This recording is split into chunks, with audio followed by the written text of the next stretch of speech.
coughing on someone's face, she did it on purpose. It's not that, she coughed, cough on accident. No, she purposely coughed on my son's face. It's okay. MIREYA MORA is describing what she calls an attack on her son at this Yogurtland location in South San Jose.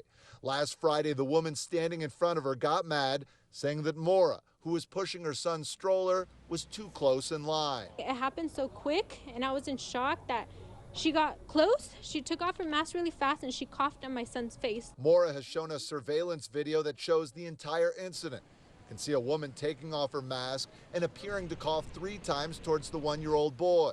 Yogurtland, though, is not publicly releasing that video, making it much harder to identify who the woman is.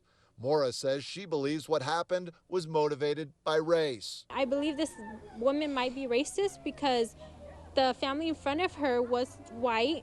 Me and my grandma are Hispanic, and she started telling me about my distance and harassing me and my son once I started speaking Spanish to my grandma. As for MORA's son, she says he did have a slight fever after the incident, but is doing okay right now, and his mother is hopeful that he doesn't get coronavirus. If he were to get sick, I can't even imagine.